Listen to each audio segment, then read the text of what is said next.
Yes, and we've got a very special show lined up, as ever, including lots of amazing music, including coming up tonight on VGM Awesome, in my best voice. As I said, we had some Metal Gear Solid at the start of the show, a bit of Saboteur just then. Got some Fahrenheit coming up really very, very soon, which you're a big fan of Heavy Rain, John, aren't you? I did enjoy Heavy Rain very Fahrenheit much. Fahrenheit was its predecessor. Yes, it was. Was it made by the same people? Quantic Dream? Yeah, made by the same people. Same chap, Norman Corbeil, composing music to that, I'm pretty sure.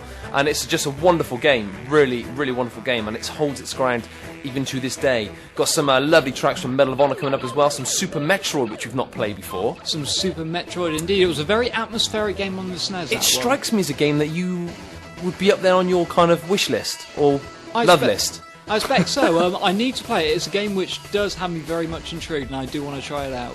We're going to rock on. Should we rock on with the first of our 1001 video games? Oh, why not? I don't know where we got up to. Well, you spent a week away, so John's a bit lost in the forest that has become the 1001 video games you must play before you die. But just want to say before we do that, actually, video game music, has seen a meteoric rise in its scope and its quality and emotional depth, really. An evolution. Evolution, John. Great word. High five on it. I love how the music died out for us then. Brilliant.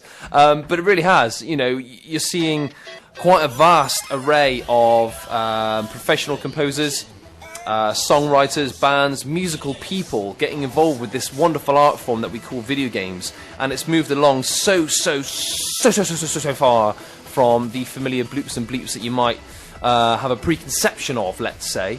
But we've got plenty of music to shine a light in your eye and say, listen, right, Metal Gear.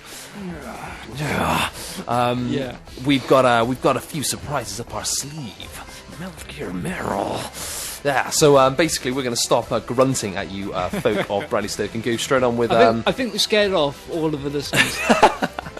Let's hope not. We've also got some really very interesting and intriguing news on the Resident Evil front, which I'm sure there's bound to be some interesting or very interested fans listening out there, because it's a wonderful franchise and very, very freaky.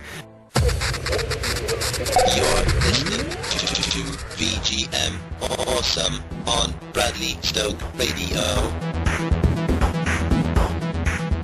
Indeed you are, people. Quite a short piece there from Fahrenheit, but nonetheless very, very beautiful. And that is scope enough to show people how far this music has come.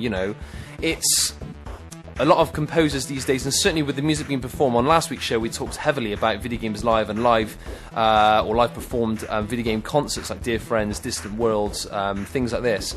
And it's amazing music. It really is up there with any kind of symphonic sound, really. A lot of composers, and certainly the ideal of these those said concerts, are looking to bridge the gap between kind of gamers and picking up an instrument. If a gamer comes up to them afterwards and said, you know what, that music is amazing, love it, love the game, I'm going to give this a try and try and play an instrument. That is the ultimate goal, to bring in the new generation of kids, really to fuse them into music, and bridge that gap between kind of maybe classical or symphonic music with the new gamer. John, would you agree with that? Yeah, I'd be definitely with that. Because it's so interesting and quite shocking, actually, how influenced we are as gamers by the music, but it's such a passive experience and you don't even really realise it a lot of the time. It's subconscious almost. Very much so. And kind of, I don't know, depending on the music, but that's what it's designed for. It's not, depending, again, as I say, how it's designed, how it's composed, but a lot of the time it's designed to be passive. So it's there in the landscape and just in the backdrop, and you're not supposed to be there, but you're supposed to feel it, Ah, yeah. So, you take any music away from the game and immediately the whole game loses its impact. Full stop. That's right. Full stop.